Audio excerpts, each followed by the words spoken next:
नमस्कार, सीधी बात में आपका स्वागत है। मैं हूं कविता। असम में चुनावी मौसम शुरू हो चला है। कल बीटी से चुनाव है और अगले साल विधानसभा चुनाव। प्रचार के लिए राजनीतिक पार्टियों ने अपनी पूरी ताकत झोंक दी है। एक और जहां भाजपा जबरदस्त प्रचार के साथ बीटीसी और विधानसभा चुनाव दोनों में जीत के दावे कर रही है, तो वहीं कांग्रेस भाजपा को हराने के लिए अपना पूरा दमखम लगा रही है। बीटीसी चुनाव में तो भ्रष्टाचार मुख्य मुद्दा रहा, लेकिन विधानसभा चुनाव पार्टियां किन मुद्दों पर लड़ेंगी? क्या भाजपा को हराने के लिए महागठबंधन बनेगी? क्या नई क्षेत्रीय पार्टियां चुनाव में कोई असर दिखा पाएंगी? क्या होगी भाजपा के लिए इस बार सबसे बड़ी चुनौती? आज इस पर चर्चा करने के लिए हमारे साथ स्टूडियो में मौजूद हैं कांग्रेस के प्रवक्ता रमन झा, भारतीय जनता युवा मोर्चा से परिष्मिता पराजुली, वरिष्ठ पत्रकार विधायक दास और स्काइप से जुड़ रहे हैं पॉलिटिकल एनालिस्ट अभिनव बोरबोरा। आप सभी का हमारे शो में बहुत बहुत स्वागत है। परिष्मिता जी, आपसे मैं शुरू करना चाहूंगी। आप बीजेवाईएम से जुड़ी हुई हैं। इस बार का विधानसभा चुनाव क्या भाजपा बना दूसरी पार्टियां होंगी? आपको क्या लगता है? कविता जी, पहले तो बहुत बहुत धन्यवाद, आभार। आपने भाजपा की बात मेरे थ्रू आपके चैनल में जनता के लिए बताने के लिए मुझे बुलाया, या फिर मैं आपको अपनी बात बता रही हूँ। बेसिकली हम देखें तो सम्मानीय सांसद, राज्यसभा के सांसद अजित भैया जी सबको इकट्ठे महागठबंधन बना के भाजपा के अगेंस्ट इलेक्शन लड़ने के लिए प्रोत्साहित कर रहे हैं। तो इसीलिए हम कहना चाहते हैं कि अगर महागठबंधन बना भी तो बिहार के चुनाव की तरह वो लोग मुंह के बल गिरने वाले हैं और भाजपा इस बार उन्नति प्रगति के दौर पे चुनाव लड़ेगा। और हम बताना चाहते हैं कि 2021 के विधानसभा चुनाव भाजपा ही जीतेगा और भाजपा का ही सरकार 2021 के विधानसभा चुनाव में भी असम को रूल करने के लिए बनेगी। तो जीत के दावे लगातार हो रहे हैं पार्टी की तरफ से। आप बीजेवाईएम खुद भी भाजपा की जीत का दावा कर रहा है। कांग्रेस एआईडीएफ की मित्रता जो बिल्कुल साफ नजर आ रही है, इसके बावजूद भले एआईडीएफ तो कह रही है कि मित्रता कहीं ना कहीं है, लेकिन कांग्रेस अभी तक अपने पत्ते नहीं खोल रही है। हमारे साथ स्काइप से जुड़े हुए हैं अभिनव बोरबोरा, पॉलिटिकल एनालिस्ट हैं। बार बार कांग्रेस हाईकमान की दुहाई देकर मित्रता को औपचारिक रूप देने से रोक रही है। अभिनव, आपको क्या लगता है, क्यों कांग्रेस ऐसा कर रही है? क्या वोट कटने का डर है? Thank you, Kavita. It's a very relevant question. Kavita, if you look at Assam's modern political history, starting from the 1980s, amongst the Assamese people, there has been a strong sentiment regarding the issue of illegal infiltration. I do not want to say whether this issue is justified or not justified, but such kind of a sentiment does exist and continues to be quite strong. Now, what happens is that if we look at the AIUDF's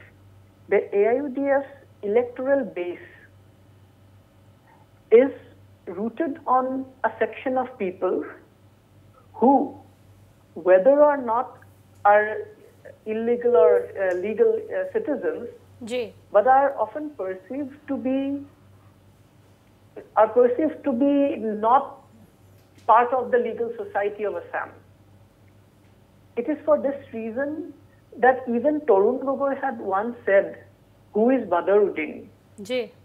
and tried to distance himself from associating with a party which carries a strong perception of being based on the support of apparently illegal immigrants.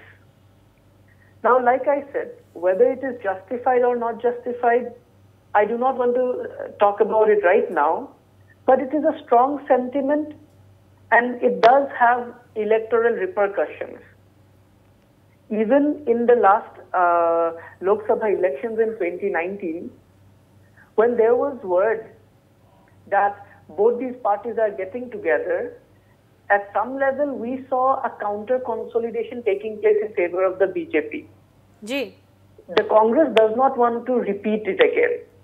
That is the reason that while on one hand there is a certain tactical advantage that the Congress can realize with such an alliance, which I think it should take, but again there is also the fear that it would also lead to a backlash against it in many other constituencies.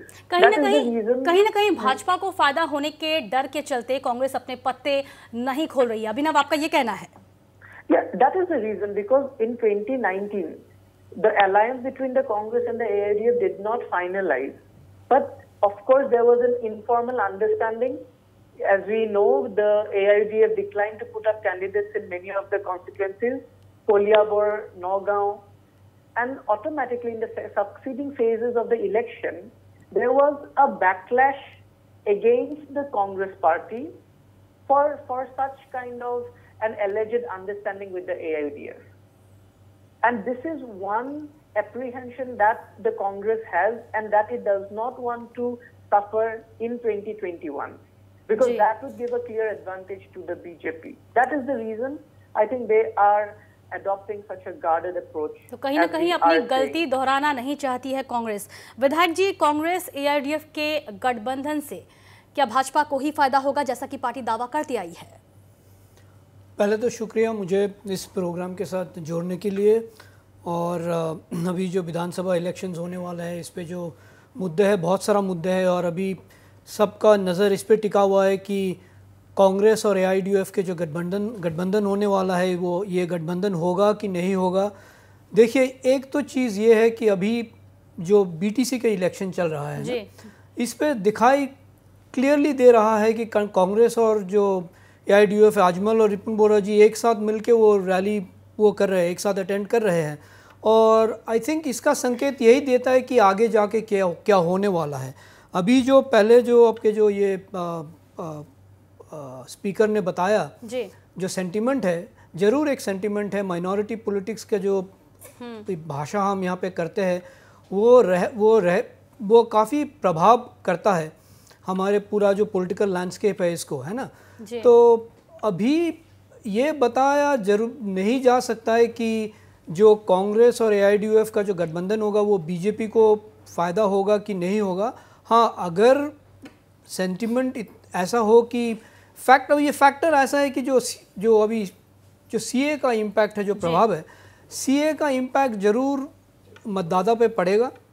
अभी ये कैसा पड़ेगा इसको हमको देखना पड़ेगा। देखिए, एक तरफ CA का प्रभाव जो माइनॉरिटी जो वोटर्स हैं उनका वो प्रभाव अलग तरह का होगा। आपको लगता है CAA का प्रभाव 2021 के विधानसभा चुनाव में पड़ने वाला है? हाँ, पड़ेगा तो पड़ेगा, लेकिन इसका मात्रा अभी कहाँ पर कितना होगा वो हम बता नहीं सकते, लेकिन ज़रूर पड़ेगा। आपका ये है कि अभी जो बता रहे थे सेंटिमेंट्स का, देखिए सेंटिमेंट्स का जो लेयर्स होंगे, अपर असम में जैसा सेंटिमेंट्स होगा वो सेम सेंटिमेंट्स आपका लोअर असम में आपको नहीं दिखाई पड़ेगा, है ना। तो ऐसा प्रभाव पड़ेगा, और इसीलिए सब सोच रहे हैं कि अभी देखिए महागठबंधन अगर होगा कि नहीं वो हम नहीं जानते, क्योंकि नए नए जो दल हुए हैं यहाँ पर, जो AGP असम जातीय परिषद या राज्य दल और ये सब जो और जो छोटे छोटे जो पार्टीज बने हैं, ये अलायंस में आएंगे कि नहीं, ये हमको अभी तक कुछ जानकारी है नहीं, कोई क्लैरिटी नहीं है। जब तक ये क्लैरिटी नहीं मिलता हम ये बता नहीं सकते कि BJP को फ़ायदा मिलेगा या नहीं मिलेगा। जी परिष्मिता जी, कांग्रेस और AIDF की मित्रता का क्या भाजपा पर कोई असर पड़ने वाला है? हु इज़ बदरुद्दीन से जी, बदरुद्दीन इज एवरीथिंग तब तक आज रिपुन बोरा जी हो या कांग्रेस पहुंच चुकी है। मैं नहीं बोल रही हूं या फिर भाजपा प्रश्न नहीं उठा रही है। लीगल राइट्स ऑब्जर्वेटिव्स नाम की एक NGO ने प्रश्न उठाया है आजमल फाउंडेशन पे कि उनकी तालिबानी संगठन जिनको फंडिंग करती है, जो NGOs, वो NGOs बदरुद्दीन आजमल की आजमल फाउंडेशन को फंडिंग करती है। तो मेरा यही कहना है कि कांग्रेस किन से मित्रता कर रहा है, किन से उनकी मित्रता हो रही है और उनके संगठन को कौन फंडिंग कर रहा है, ये सब जो हमारे जनता है वो देख रहे हैं, तो वही फैसला करेंगे। और मेरी विश्वास है, मुझे पूरा विश्वास है कि भाजपा के लिए ही इस बार भी माइनॉरिटी एरियाज में भाजपा को वोट पड़ेंगी और वो लोग भाजपा का सपोर्ट करेंगे। आपने जो लीगल राइट्स ऑब्जर्वेटरी का जिक्र किया, खैर ये तो आरोप है जिसकी जांच सरकार करेगी और उसके बाद ही सारे पत्ते खुलेंगे। हमारे साथ इस वक्त कांग्रेस के प्रवक्ता रमन झा भी जुड़ गए हैं। रमन जी, कांग्रेस AIDF की मित्रता बिल्कुल साफ नजर आ रही है। BTC में जिस तरह का प्रचार हुआ साफ नजर आ रहा है, लेकिन उसके बावजूद कांग्रेस क्यों अपने पत्ते नहीं खोल रही? हालांकि AIDF की तरफ से संकेत कहीं ना कहीं दी जा रही है, लेकिन कांग्रेस है कि कहने को कुछ तैयार ही नहीं। देखिए, अभी पीटीआर का जो इलेक्शन है वो क्षेत्रीय इलेक्शन है, बीटीआर का इलेक्शन है। तो इसमें सही है कि कांग्रेस और एआईडीएफ कुछ सीटों पर आपस में लड़ रहे हैं, समझौता आपसी, इसे आप समझौता नहीं कर सकते हैं। लेकिन क्योंकि कुछ दिन पहले हमारे एआईसीसी के जो इंचार्ज जनरल सेक्रेटरी असम है जितेंद्र सिंह जी, उन्होंने कहा था कि हमारा एआईडीएफ से अलायंस का अभी तक कोई भी जो विचार विमर्श या उसे क्लियर मैंडेट एआईसीसी की तरफ से नहीं आया है। क्योंकि जब विधानसभा के चुनाव में जब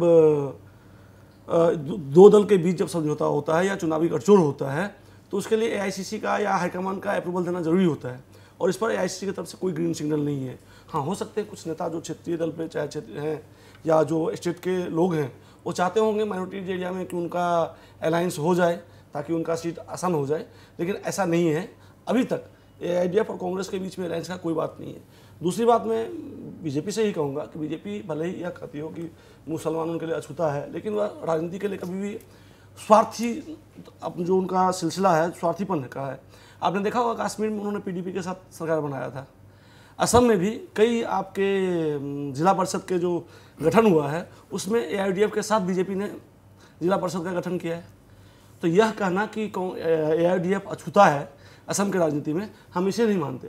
हाँ, कांग्रेस यह जरूर है कि एक महागठजोड़ की बात कर रही है कांग्रेस कि जो भी एंटी बीजेपी दल है, जो भी दल यह चाहता है कि वह कि बीजेपी के जो नीतियां रही है असम में उसके विरोध में जो भी दल हैं, लेकिन क्या महागठबंधन संभव हो पाएगा? पार्टी अपनी विचारधारा के विपरीत आगे बढ़ पाएगी? महागठबंधन में सिर्फ एआईडीएफ नहीं है, इसमें सीपीएम, सीपीआई, एजेपी और सभी पार्टियों का जो महागठबंधन विचारधारा है। देखिए, जब कोई विचारधारा किसी एक पार्टी के खिलाफ हो जाता है, आपने इससे पहले भी देखा होगा कि कांग्रेस के और बीजेपी के खिलाफ रहने वाला असम गण परिषद बीपीएफ जो 15 साल तक बीपीएफ पार्टी कांग्रेस के साथ सरकार में थी, लेकिन वह बीजेपी के साथ चली गई फिर नई सरकार में गठन करने के लिए। तो राजनीति में क्या होता है कि परिस्थिति के हिसाब से गठजोड़ होते हैं जी। इसे आप नकार नहीं सकते, या हमें आप कोई भी इसे नहीं नकार सकते हैं, परिस्थिति के हिसाब से होता है। तो वही हो रहा है अब आने वाले दिन। तो क्या आप ये कहना चाहते हैं कि 12 दिसंबर को बीटीसी चुनाव के जो नतीजे आएंगे उसके बाद विधानसभा चुनाव के समीकरण बदलेंगे? हाँ, निश्चय समीकरण बदलेंगे, क्योंकि देखिए सबसे बड़ी बात क्या है कि बीजेपी जहाँ भी शासन में रही है वह क्षेत्रीय दल को खत्म करने पर लगी रहती है, चाहे वो कश्मीर हो या बिहार में ही आप देख लीजिए। नीतीश कुमार तीसरे दल के पर आकर टिक गए हैं, तीसरे दल बन गए हैं 43 सीट लेकर, जबकि सबसे बड़े भाई अभी तीसरा नंबर का भाई बन चुका है। वहीं असम में आप एजीपी की हालत देख सकते हैं कि एजीपी आपस में विभक्त हो चुका है बीजेपी की वजह से, और बीपीएफ में भी वही हालत है कि हंगामा मल्हारी के साथ भले ही वो बीटीसी में तो अभी भी गठजोड़ में है, लेकिन जिस तरह का चुनाव अभी हो रहा है आपस में, तो विधानसभा में तो एक साथ है, लेकिन वहाँ बीपीएफ के खिलाफ लड़कर वह उसको हानि पहुँचा रहे हैं। तो इसलिए जब ये बीटीआर के चुनाव के बाद यह संभव है कि नया गठजोड़ बनेगा, नया समीकरण आपको देखने को मिलेगा असम विधानसभा के चुनाव के लिए। विधायक जी, क्या आप इस बात से सहमत हैं? बीटीआर चुनाव के बाद समीकरण बदलने वाले हैं विधानसभा चुनाव को लेकर? अब तक जो कह रहे हैं कि नहीं हमारे बीच में कोई गठजोड़ नहीं है, सिर्फ बीटीसी चुनाव को लेकर है, लेकिन बीटीसी चुनाव के बाद विधानसभा चुनाव में आगे की तस्वीर साफ होगी। हाँ, अच्छा, हमने बहुत अच्छा प्रश्न पूछा। ये मतलब सवाल जो आपने पूछे हैं, मेरा भी यही सवाल है हमारे कांग्रेस के जो प्रवक्ता हैं इनसे कि अभी का जो सिचुएशन है आप बता रहे हो और विधानसभा का सिचुएशन जो होगा इसमें क्या बदलाव आ जाएगा कि अभी आप एक साथ हाथ मिला के अजमल जी के साथ आप कैंपेन कर रहे हो और फिर विधानसभा आते आते आप बोलोगे कि नहीं हम इनके साथ नहीं रहेंगे, हम रहेंगे बाकी जो है उनके साथ और महागठबंधन बनाएंगे या गठबंधन जो भी है बनाएंगे। मेरा प्रश्न मैं कंप्लीट कर लेता हूँ, फिर अब प्रश्न अपना उत्तर दे दीजिएगा। मैं ये बता रहा हूँ क्योंकि देखिए ये तो है अभी आपका जो एआईडीएफ के साथ जो आपका जो अलायंस है, जो आपके जो समझौता है, ये हमेशा अगर मगर लेकिन पे हमेशा बेस, अभी से नहीं पहले से, अभी पिछले साल एक साल भी अभी हुआ नहीं है, अजमल जी ने मीडिया में इंटरव्यू में वो कहते कि देखिए I don't trust the Congress ji, I don't trust the Congress. मैं कुछ बताता हूँ वहाँ के डिनाई करते, वो कुछ बताते तो हमको भी डिनाई करना पड़ता है। और उनके मुस्लिम एमपीज़ हैं क्या? हमारे पास देखिए मुस्लिम एमपीज़ है, वो मुस्लिम एमपीज़ भेज सकते हैं। तो फिर भी अभी देखिए आप एक साथ आ रहे हो, एआईसीसी क्या डिसीजन लेगा? जितेंद्र सिंह साहब यहाँ आए थे, वो जाके कुछ बताए राहुल गांधी और एआईसी को, और एआईसी क्या डिसीजन लेगा ये सबको हमको पता है, कुछ तो डिसीजन लेगा। लेकिन ये ग्राउंड का जो स्थिति है अभी जो है, ये स्थिति में आपको पूछ रहा हूँ, जो स्थिति आगे जो आएगा उससे कैसा परिवर्तन होगा। और लास्ट एक ये मैं बताना चाहता हूँ, जो मतदाता का जो आशा है इसके साथ आप खिलवाड़ नहीं कर रहे हो कि मतदाता तो बीटीसी के जो मतदाता है वो सेम मतदाता विधानसभा में वोट देगा। जी, ये बहुत बड़ा सवाल है, ये बहुत बड़ा सवाल है रमेश जी। मैंने एक ही बात पहले भी कहा अपने बात में कि मैंने यह नहीं कहा कि एआईयूडीएफ के साथ हमारा अलायंस नहीं हो सकता, होगा या नहीं होगा। मैंने कहा आज की स्थिति में अभी तक जो विधानसभा के चुनाव के लिए हमारा एआईयूडीएफ के साथ कोई अलायंस नहीं हुआ है। मैंने यह भी कहा कि बीटीआर के चुनाव के बाद हो, या संभवतः यह है कि महागठजोड़, जो हम महागठजोड़ बोल रहे हैं जिसको, उसमें सीपीएम सीपीआई के साथ एआईयूडीएफ का भी स्वागत है, सीपीएम सीपीआई का भी स्वागत है, और एजेपी का भी स्वागत है, असम जातीय पार्टी का, राइजर दल का भी स्वागत है। वो हर दल जो बीजेपी के विरोध में है, हम उन सबको मिला के एक महागठजोड़ बनाना चाहते हैं। तो मैंने अभी तक यही कहा, अभी जो लोग कह रहे हैं कि उनका गठजोड़ हो चुका है, हो चुका है, मैं उसे अभी डिनाई करता हूँ। मैं यह नहीं कहता कि 2021 के चुनाव तक गठजोड़ नहीं होंगे, हो भी सकते हैं और नहीं भी हो सकते हैं, यह अभी कुछ भी तय नहीं है। दूसरी चीज़ है कि आपने कहा मतदाताओं को कि क्या इससे मतदाता भ्रमित होंगे या मुस्लिम एमपी नहीं है, तो मैं कह दूं कि हमारे यहाँ से जो 3 एमपी जीते हैं उसमें एक एमपी जो बरपेटा के अब्दुल खालिक हैं वो माइनॉरिटीज़ हैं और उन्होंने अच्छे मत से जीता है। और देखेंगे कि आपकी कांग्रेस के विधानसभा के चुनाव में पठा सारकुची क्षेत्र है या आपका बरपेटा सदर है, इन सब कंस्टिट्यूंसी में जितने हिंदू वोट मिले थे हमारे विधानसभा में एमएलए को 2016 में, उससे ज़्यादा वोट उनको मिला है 2019 के एमपी इलेक्शन में, उन सब कंस्टिट्यूंसी में, एमएलए कंस्टिट्यूंसी में। तो हमारा एक ही मकसद है कि सबको साथ लेकर चलना। और बीजेपी ने जो राज्य के लोगों के हित के खिलाफ सिद्धांत लिए हैं, जैसे कि आपका कई सारे प्रोडक्ट जो आपका बीपीसीएल से लेके सबको निजीकरण करना, कृषि विरोधी कानून का अब देख ही रहे, का आंदोलन को किस तरह से कुचला गया और का भाजपा को हराने के लिए महागठबंधन बनाने की नौबत क्यों आ रही है? क्यों कोई एक सिंगल पार्टी ये पहल नहीं करना चाहती? देखिए, जब कांग्रेस 15 साल सत्ता में थी, 2016 की बात कर रहा हूँ, तब भी 15 साल का जो सरकार विरोधी एक लहर था, फिर भी आज जो भाजपा आई है सत्ता में, तो उन्हें कई दलों के साथ गठजोड़ करना पड़ा और गठजोड़ करके आई है, फिर भी उन्हें पूर्ण बहुमत नहीं मिला, 60 सीट ही मिला था उनको। तब क्या होता है कि जब भी कोई सरकार सत्ता में होता है तो उनके खिलाफ जो लोगों में आक्रोश होता है, लेकिन सरकार चाहती है कि वह लोगों के मत को विभाजित करे, क्योंकि यहाँ 2 दलीय क्षेत्र तो है नहीं, लेकिन बहुदलीय सिस्टम है। जहाँ कांग्रेस खुद अपने अस्तित्व की लड़ाई से जूझ रही है, वहाँ क्या ये, मुझे नहीं लगता कि असम में कांग्रेस अपने अस्तित्व की लड़ाई के लिए जूझ रही है। कांग्रेस आज भी मजबूती स्थिति में है असम में। और आपको लगता है? हाँ, नहीं, मुझे नहीं लगता, मुझे जो जमीनी हकीकत दिखता है मैं वो बोल रहा हूँ। जी। अभी हमारे कार्यकर्ताओं में जिस तरह का जोश है और जितने लोग, मैं पूरे अभी भी डिब्रूगढ़ से लेके और धुबरी तक सब जगह, तिनसुकिया से लेके डिब्रूगढ़ सब जगह घूम के आया हूँ कुछ दिन पहले भी, तो मुझे जिस तरह से जोश लगा अपने कार्यकर्ताओं के बीच में, तो हमारी पार्टी की असम में बहुत ही मजबूत स्थिति है। हमारे साथ अभिनव भी जुड़े हुए हैं। अभिनव, रमन झा को आपने सुना, कांग्रेस प्रवक्ता हैं, उन्होंने कहा कि बीटीआर चुनाव के बाद बहुत कुछ समीकरण बदलने वाला है विधानसभा चुनाव को लेकर। क्या आपको नहीं लगता ये कहीं ना कहीं मतदाताओं की आकांक्षाओं के साथ खिलवाड़ है? आप क्या कहेंगे इस पर? क्या आप सहमत हैं इसे लेकर? No, I think Mr. Raman Jha is correct that political parties are free to change their alignments and are also free to act in a different way considering the results of a previous election. But the fact remains is the way BTR elections are proceeding, it seems that UPPL and BJP are likely to end up in an advantageous position. Now, what kind of a change in equation is the Congress spokesperson referring? If they think that the BPF might actually walk out of the alliance, yes, that is possible. But then we'll have to see that politics within BTR is also changing. In the sense that BPF is no longer the dominant player and it has been largely surpassed by the UPPL. In that context, BPF's influence in that region over the Boro seats have drastically got reduced. So in such a situation, even if the BPF comes and joins the opposition alliance, it might help, but the extent of help that it would give to the anti-BJP alliance remains very doubtful. जी बिल्कुल। विधायक जी, भाजपा को हराने के लिए सभी पार्टियां कहीं ना कहीं एकजुट होने की पहल कर रही है, महागठबंधन का प्रस्ताव हो रहा है। तो क्या ये महागठबंधन भाजपा के हित में काम करेगा या विरोध में?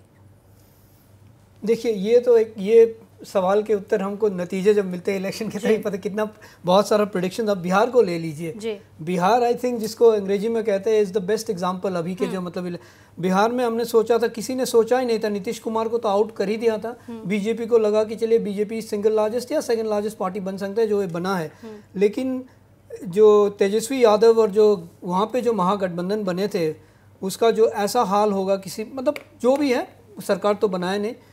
अभी यहाँ पे देखिए सब बीटीआर के, मैं इलेक्शन के फिर बीटीआर पे आता हूँ मैं, यूपीपीएल अभी बीपीएफ बीजेपी के साथ अगर नहीं रहा फ्यूचर में, यूपीपीएल बीजेपी के साथ आगे जोड़ सकते हैं, है ना। तो बीजेपी का भी जो अपने अलायंस है, और ये चीज़ आपको हमको हमेशा याद रखना चाहिए कि 2006 से जो नैरेटिव जो चेंज हुआ है बीजेपी के लिए, जो वो अपने ऑर्गेनाइजेशनल एक्सपेंशन किए हैं, जो भी गठबंधन आ जाए, जहाँ भी आ जाए, बीजेपी के जो एक मंत्र है कि हम ऑर्गेनाइजेशनली बूथ लेवल पे या ग्रास रूट लेवल पे काम करेंगे, इसको ये सराहना मतलब आपको सबको मतलब इसको अप्रिशिएट करना चाहिए, क्योंकि ऐसा काम बीजेपी कर सकता है। अभी तक कोई पार्टी ने ऐसा दिखाया नहीं कि हमारे सब पार्टी कर रहे हैं कि अपने बोल रहे हैं हम अलायंस करेंगे, महागठबंधन बनाएंगे, लेकिन अब आपका जो इलेक्शन मैनेजमेंट का जो आपका मतलब मैकेनिज्म है जी, वैसा मैकेनिज्म आपके पास है जिससे आप बीजेपी को चुनौती दे सकते हो। ये चीज आई थिंक मैटर करेगा। ये मैटर आजकल नहीं करता है कि आप गठबंधन बनाओ।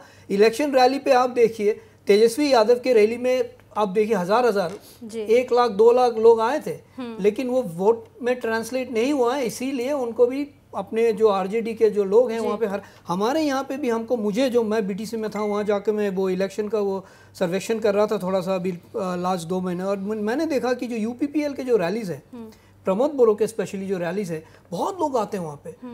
तो मैं वोटर से कुछ ऐसे बातचीत कर रहा था कि आप, मैं ये नहीं पूछा आप किसको वोट दोगे, मैं ये पूछ रहा था कि आप क्या परिवर्तन चाहते हो। हाँ परिवर्तन चाहते हैं, लेकिन हमको ये पता नहीं है कि हम बीपीएफ को ही देंगे या यूपीपीएल को देंगे। जी, ये एक बहुत बड़ा सवाल है।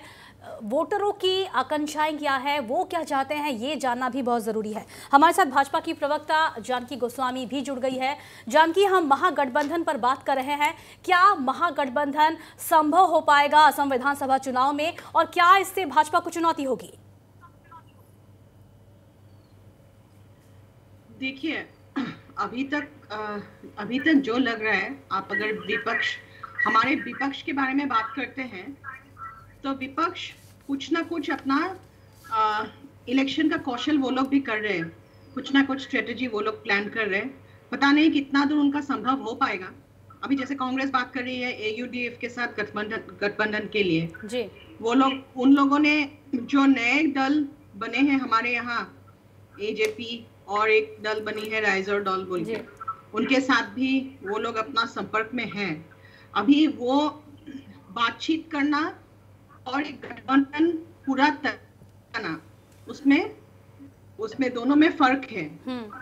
बातचीत वो लोग किसी के साथ भी कर सकते हैं, लेकिन कितना दूर उनका संभव हो पाएगा पूरा गठबंधन को जोड़ के, क्योंकि एक गठबंधन बनाना भी कोई आसान बात नहीं होता है। इनका ये जिन दलों के साथ बात कर रहे हैं, वो दल अभी भी बहुत ही प्रिलिमिनरी स्टेज में ही है, आप बोल सकते हैं इन्फेंट स्टेज में है जी। उनका अभी भी गठन हुआ ही नहीं है।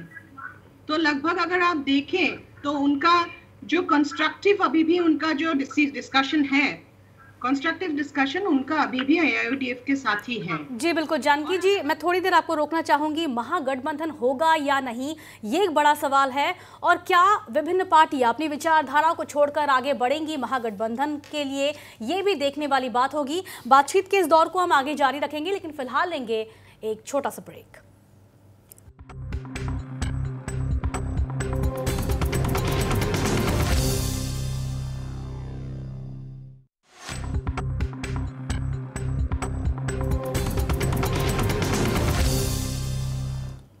ब्रेक के बाद आपका एक बार फिर से स्वागत है। 2021 के विधानसभा चुनाव से पहले बीटीसी चुनाव को काफी अहम माना जा रहा है। जाहिर तौर पर बीटीसी चुनाव के नतीजों से विधानसभा चुनाव के समीकरण बदलेंगे। बीटीसी में तो लगभग सभी पार्टियों ने भूमि अधिकार को प्रमुख चुनावी वादा बनाया, लेकिन विधानसभा चुनाव में क्या होगा? क्या होंगे पार्टियों के चुनावी वादे? किन मुद्दे पर विपक्ष सत्ताधारी पार्टी को घेरेगी और सरकार का क्या जवाब होगा। हमारे साथ स्टूडियो में जुड़े हैं 3 मेहमान, साथ ही स्काइप से जुड़े हुए हैं भाजपा की प्रवक्ता जानकी गोस्वामी और पॉलिटिकल एनालिस्ट अभिनव बॉरबोरा। परिस्मिता जी, मैं आपसे जानना चाहूंगी किन मुद्दों पर लड़ा जाएगा इस बार का विधानसभा चुनाव, क्या रहेंगे मुद्दे भाजपा की तरफ से? वैसे भाजपा इस बार उन्नति प्रगति के मुद्दों पे चुनाव लड़ेगी, क्योंकि भाजपा ने इस बार, भाजपा की जो सरकार है उसने इस बार बहुत सारे काम किए हैं। हम बता सकते हैं कि महिलाओं के लिए हो या बुजुर्गों के लिए हो, समाज के हर एक वर्ग के लोगों के लिए हमने बहुत सारे योजनाएं बनाए और उसको बहुत अच्छी तरह से इम्प्लीमेंट भी किया गया।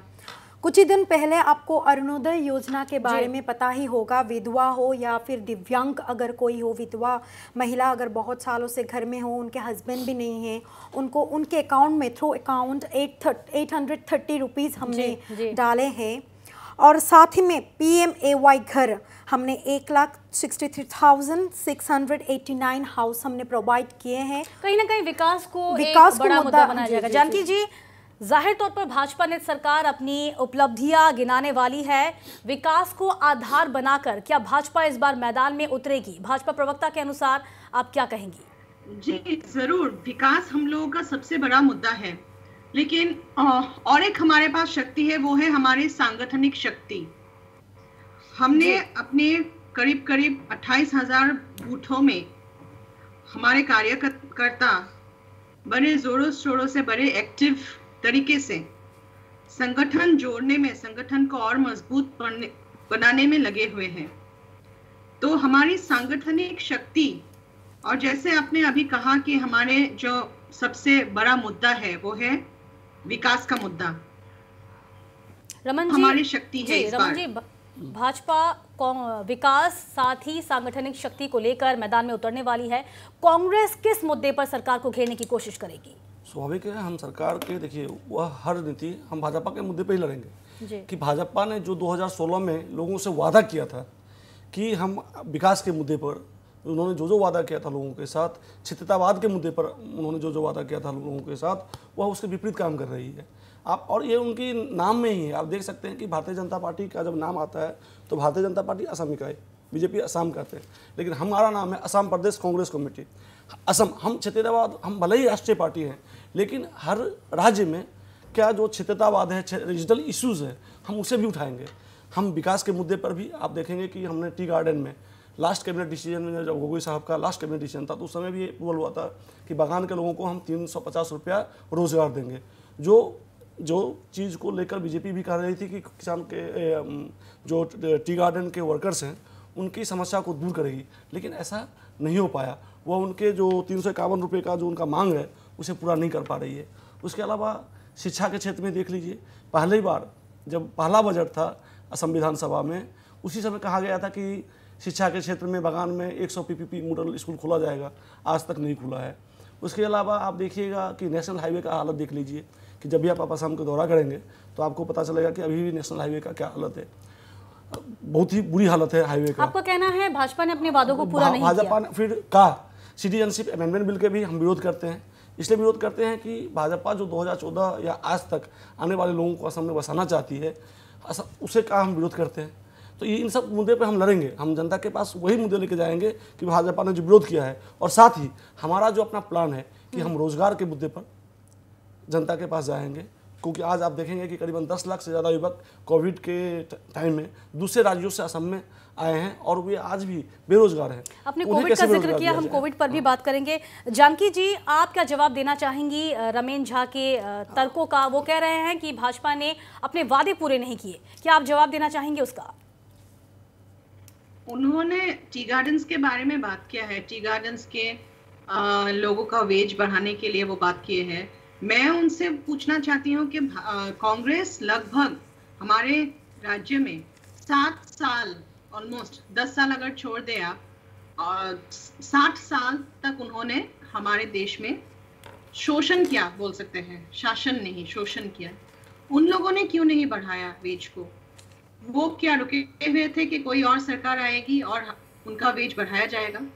हाँ, ये बहुत दुख की बात है कि वो अभी भी उनका वेज कम है, लेकिन हमने जितना दूर तक हम लोग कर पाए, हम लोगों ने उनका वेज 30 रुपया बढ़ाया।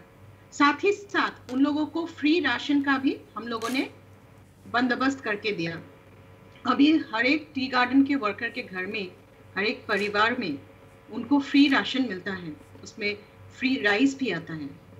करीब करीब 57 लाख लोगों को हमारे असम में अभी हम फ्री राइस डिस्ट्रीब्यूशन करते हैं। उनमें बहुत संख्य टी गार्डन के लोग भी हैं। उसके अलावा हमने टी गार्डन के लोगों के लिए बैंक अकाउंट खोल के 8 लाख उनके रजिस्टर्ड टी गार्डन वर्कर्स हैं, और उनमें से 7.5 लाख लोगों का हमने बैंक अकाउंट खुलवाया। कांग्रेस ने अभी तक उन लोगों को बैंक अकाउंट खुलवा के उनको मेन स्ट्रीम बैंकिंग, जो इकोनॉमिक डेवलपमेंट, जो आप कह सकते हैं कि इकोनॉमिक एम्पावरमेंट है, वो लोग नहीं कर पाए थे। हम लोगों ने उन लोगों का इकोनॉमिकली उनका सामर्थ्य बढ़ाया है। उनका बैंक अकाउंट खुलवा के हर एक बैंक अकाउंट में 3,000 लगातार 2 सालों तक ट्रांसफर किया, और अभी भी इस साल भी उन लोगों को 3,000 रुपए मिलेंगे। यही नहीं, हम लोगों ने हर एक दिशा में अभी हाल ही में 119 मॉडल स्कूल बनाने की हम लोगों ने सिद्धांत ली है, और उसका ऑलरेडी आधारशिला भी स्थापन हो चुका है। कहीं ना कहीं विकास हुआ है। रमन जी, आप क्या विकास के दावों को खारिज करना चाहते हैं? मैं वही कर रहा हूँ, बीजेपी का विकास हमेशा पन्नों में रहा है, जमीन पर नहीं है। जमीन पर हकीकत में कहीं भी नहीं है। उन्होंने पहले आरोप लगाया कांग्रेस ने 60 साल में क्या किया, तो मैं सबसे पहले जानकी जी को यह कह दूं कि यह जब देश आज़ाद हुआ था, नहीं मैं इंटरप्ट नहीं कर रहा था आपको, कि जब 1947 में भारत आज़ाद हुआ तो इस देश में सिर्फ 200 किलोमीटर नेशनल हाईवे था। आज 107 किलोमीटर, 1,07,000 किलोमीटर नेशनल हाईवे है। जिस समय यह देश आज़ाद हुआ था उस समय इस देश की जो ये आपका शिक्षा दर था वह तकरीबन 7 से 12% के आसपास में अटका हुआ था, राज्य वाइज ले लीजिएगा। आज यह 72% के आसपास है। बिजली के क्षेत्र में तो कहते हैं कि गाँव तक बिजली पहुँचाए हैं, लेकिन 2016 से पहले तक 2014 तक 85% गाँवों में बिजली पहुँच चुकी थी। तो अगर यह कहते हैं कि 70 साल में कांग्रेस में कुछ नहीं हुआ, तो मैं उनसे यही कहूँगा कि जो आज बड़े बड़े औद्योगिक क्षेत्र को, प्राइवेट पब्लिक सेक्टर के क्षेत्रों को जो मोदी जी बेच रहे हैं, निजीकरण कर रहे हैं, वह कांग्रेस के दिन में ही बनी थी। कांग्रेस के दिनों में बने बड़े बड़े उद्योग को आज भाजपा बेच रही है या उसे अपने कॉर्पोरेट सेक्टर के दोस्तों को दे रही है। उन्होंने कहा कि हमने बागान के लिए कुछ नहीं कहा, तो मैंने पहले ही कह दिया था कि गोगोई साहब के कैबिनेट ने ही अप्रूवल दे दिया था कि किसानों को 351 रुपये का वैगेज मिलना चाहिए, जिसे बाद में भाजपा की सरकार ने इम्प्लीमेंट में नहीं लाया, और सिर्फ उन्होंने कहा 30 रुपया बढ़ाया गया चाय के मजदूरों का। चावल की बात उन्होंने कहा है, तो अब भूल रही है कि 1991 में ही जब हितेश सैकिया की गवर्नमेंट थी तो उन्होंने ही 20 रुपये किलो के चावल को 2 रुपये किलो चावल यानी कि 18 रुपया कम करके किसान माने जो चाय बागान के मजदूर हैं उनको दिया था। कांग्रेस का कहीं ना कहीं दावा है कि बीजेपी के शासन में 2 रुपया माइनस करके फ्री चावल दे रहे हैं, हमने 18 रुपये कहीं हमारे शासन के दौरान पास हुए थे। विकास की अगर हम बात करते हैं विधायक जी, इंडिया टुडे के सर्वे में पिछले 3 सालों से असम लगातार मोस्ट इम्प्रूव्ड बिग स्टेट से सम्मानित हो चुकी है। रोड कनेक्टिविटी की अगर हम बात करें या फिर जनहित से जुड़ी विभिन्न योजनाएं, क्या आपको लगता है कि कांग्रेस विकास के भाजपा के दावों का जवाब दे पाएगी विधानसभा चुनाव में? देखिए, विकास का जो उपलब्धियां है वो बता रहे, कांग्रेस भी अपने टाइम में बताया था, कांग्रेस भी बता रहे हमने क्या किया था। अभी पिछले बीजेपी भाजपा ये कहता है कि 70 सालों में ये नहीं हुआ, हमने ये कर दिया। अभी देखिए, अभी विकास तो कुछ हुआ है, ज़रूर हुआ है विकास। अगर विकास नहीं होता तो भाजपा को वोट नहीं मिलते। ज़रूर रास्ते बने हैं, सड़क बने हैं, कुछ जो हमारे जो ये सब्सिडीज़ जो प्रोग्राम्स है, प्राइम मिनिस्टर के जो प्रोग्राम्स है वो सब चल रहा है। लेकिन देखिए, मैं ये सब इसमें नहीं जाके, मैं अपने जो मतलब एक्सपीरियंस है, मैं विभिन्न क्षेत्र में मैं जाता हूँ, हम वोटर्स से बात करते हैं। वोटर्स के जो मतलब वोटर्स जो मतदाता हैं वही है ना, जो लाभ जिनको मिलना चाहिए वही बताएंगे कि देखिए ये सब स्कीम्स जो आप बता रहे हो, जो भाजपा जो बताते रहते हैं कि हमने ये कर दिया, ये विकास कर दिया। मैं आपको बता रहा हूँ, ये अभी हमने जो हमारे जो एक कुछ हम संस्था के साथ जुड़े हुए हैं, हम वोटर परसेप्शन करते हैं, एज ए जर्नलिस्ट हम उनको सपोर्ट करते हैं। अभी ये हमने ये नॉर्थ लखीमपुर, अपर असम के जो एरियाज़ है, अभी लोअर असम, बारपेटा, बोंगाईगांव, ये सब में हम गए थे, और हमको ये आंकड़े जो हमको मिले हैं, ये आंकड़े हम कंपेयर कर रहे हैं जो दूसरे भी संस्था है जो ये आंकड़े देते हैं। अभी तक 1.5 लाख एडुकेटेड अनएम्प्लॉयड है हमारे स्टेट में। और ये आंकड़े अगर मैं कंपेयर करता हूँ, जो हमारे जो north eastern development finance corporation है, इन्होंने इनका अक्टूबर पिछले साल रिपोर्ट में बताया कि 1.75 लाख जो जॉब्स हैं वो 2020 में रिक्वायर्ड होगा हमारे यहाँ पर असम में, और ये सब ब्लू कॉलर जॉब्स हैं। बाकी तो आप छोड़ ही दीजिए, एग्रीकल्चर है, प्लांटेशन है, गवर्नमेंट ऑफिसेज में जो जॉब है, अगर ये फिगर आप जोड़ दो या आंकड़े जोड़ दो तो बहुत ज़्यादा आपको जॉब जरूरी है। ये सब अभी तक हुआ नहीं है। तो जो भाजपा जो बता रहे हैं कि हमने ये किया, हमने ये दिया है, देखिए हम निष्पक्ष हैं, हम किसी ना कांग्रेस के हैं ना भाजपा के हैं। हमारे जो ये सब जो हमको जो ये रिपोर्ट मिलते हैं, ग्राउंड से मिलते हैं, ये लोग बता रहे हैं। और मैं ये भी आपको कह दूँ कि मैं अभी जो मतलब आपका जो आप टी गार्डन्स की बात कर रहे हो, टी गार्डन्स के जो यूथ है, जो युवा है, लड़के हैं, सब बाहर केरला में या कहीं में काम कर रहे हैं, यहाँ पे नहीं है कोई।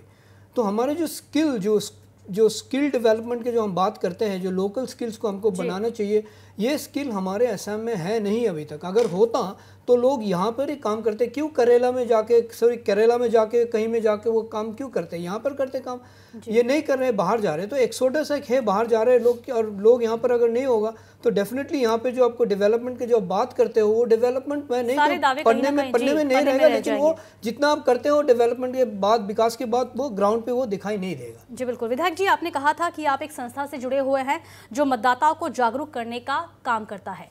किसी भी चुनाव में भले ही मतदाता बहुत अहम हो, लेकिन उनकी आकांक्षाओं को, उनकी अहमियत को कहीं ना कहीं नजरअंदाज किया जा रहा है।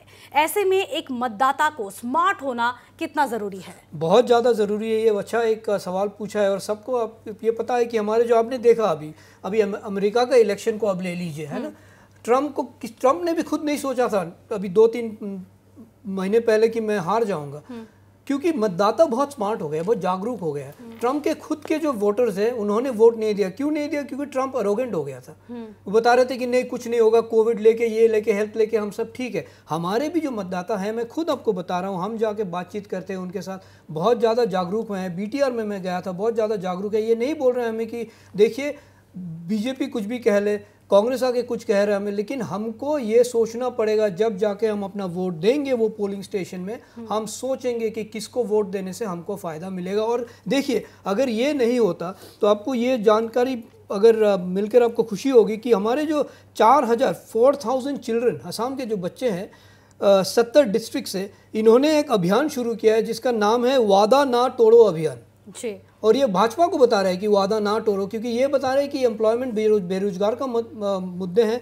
और एक जो मुद्दा आपने शायद पता नहीं, अब ये मुद्दे पर हमें चर्चा होगा कि नहीं, जो महिला पे जो अपराध होते हैं असम में, वो नंबर 1 है। ये रिपोर्ट अभी आया है NCRB की, जो नेशनल क्राइम रिकॉर्ड ब्यूरो ने दिया है, असम नंबर 1 है। तो ये जो महिला पे अत्याचार हो रहा है, महिला का सोशल सिक्योरिटी के बात है, युवा का जो एम्प्लॉयमेंट का बात कर रहे हैं हम, या जो भी ये सब मुद्दे हैं ना, ये सब मुद्दे तो अभी कंटिन्यू हो रहे हैं। मुद्दे तो हम देख रहे हैं कि आप बता रहे हैं कि डेवलपमेंट हो रहा है, तो डेवलपमेंट कहाँ हो रहा है? जबकि कहीं ना कहीं महिला वोटर्स को टारगेट किया जा रहा है। हाँ, और एक चीज़ मैं बता दूं कि महिला वोटर्स को टारगेट नहीं किया जा रहा, महिला का जो पार्टिसिपेशन है, महिला का जो पार्टिसिपेशन है पॉलिटिक्स में कितना है? हमारे जो असेंबली में महिला है शायद 14 महिला है, 14 भागीदारी ना के बराबर है। पंचायत में 33% रिजर्वेशन अब कर दिए हैं, ठीक है, लेकिन महिला का जो पॉलिटिक्स में पार्टिसिपेशन होना है, मेन स्ट्रीम पॉलिटिक्स में पार्टिसिपेशन हुआ है, वो ना के बराबर है। सही कह रहे हैं। 33% आरक्षण बिल जस का तस पड़ा हुआ है। जस का तस पड़ा हुआ है। ये भी बड़े सवाल खड़े करता है। हमारे साथ अभिनव बोरबोरा भी मौजूद है स्काइप से। अभिनव, भेड़ चाल में नहीं बल्कि सोच समझकर अपने मताधिकार का इस्तेमाल करना समय की मांग है, क्या आपको ये नहीं लगता? I think a voter, when he casts his or her vote, actually is making an extremely serious choice, and as such it is very important that the voter exercises his choices responsibly. Now what happens is that the issues that we have discussed are of course there, and these are valid issues. My previous speaker had just said that today the crimes against women, Assam has topped the list for crimes against women. That's not only it. Guwahati had recently been rated as the dirtiest city in the world. And then we just came across the SI recruitment scandal, and we saw how the entire high-level bureaucrats in the form of high-level police officers were involved. But elections are not only determined by these kind of issues. What also steers elections is the nature of political management, and this is where BJP does have an advantage. If you see the 2019 elections were held at the peak of the anti-Ka protests. We saw the kind of public demonstrations that spread out across different cities and towns in Assam. But if you look at the results of that election, while in 2016 BJP won 60 assembly constituencies, in 2019 BJP secured a lead in 67 assembly constituencies, despite the fact that those elections were held in the backdrop of such vociferous anti-Ka protests. What it therefore highlights is the fact that for a voter, along with the issues, it's also important to have a credible alternative. जी बिल्कुल, कहीं ना कहीं आपका कहना है कि वोटरों को जागरूक होने की जरूरत है, सोच समझ कर अपना फैसला वोटर ले, तभी ही उज्जवल भविष्य हो सकेगा। बहुत बहुत धन्यवाद अभिनव आपका हमसे जुड़ने के लिए। काफ़ी तकनीकी गड़बड़ियों की वजह से आपसे हमारा संपर्क करने में काफ़ी मुश्किलें आई। रमन जी, अगर समय काफ़ी कम है हमारे पास, अगर मैं आपसे आखिरी सवाल पूछूं, क्षेत्रीय पार्टियों की अगर हम बात करें तो क्या CAA के सहारे ही चुनाव लड़ा जा सकता है? देखिए, CAA एक मुद्दा तो जरूर है, क्योंकि असम के लोगों ने पहले भी भाषा आंदोलन को देखा है और कई बार जो असम के लोग हैं अपने आप को असुरक्षित महसूस करते हैं। उन्हें लगता है कि अगर बाहर से लोग, खासतौर पर बांग्लादेश से लोग अगर ज़्यादा आकर यहाँ बस जाएंगे तो उनके लिए समस्या होगी। तो लेकिन सिर्फ CAA को जी बोल रहा हूँ, लेकिन सिर्फ का एक मुद्दा नहीं होगा। का के अलावा आपको विकास के मुद्दे भी उठाने होंगे, लोगों के रोजगार के मुद्दे भी चाहिए, इंफ्रास्ट्रक्चर के मुद्दे भी आपको उठाने होंगे, कल कारखाने को आप किस तरह से यहाँ स्थापित करते हैं, विदेशी इन्वेस्टमेंट या जो इन्वेस्टमेंट आप कैसे लाते हैं अपने राज्य में, यह मुद्दा भी होगा। तो ये सब चीज़ मुद्दे हैं, क्योंकि आपका आंदोलन करके करके आप लोगों को की जो अपनी पहचान है वह सुरक्षित रखने की प्रयास कर रहे हैं। तो साथ में उन्हें रोजगार भी चाहिए, शिक्षा भी चाहिए, अच्छा स्वास्थ्य भी चाहिए, सड़क इंफ्रास्ट्रक्चर भी चाहिए।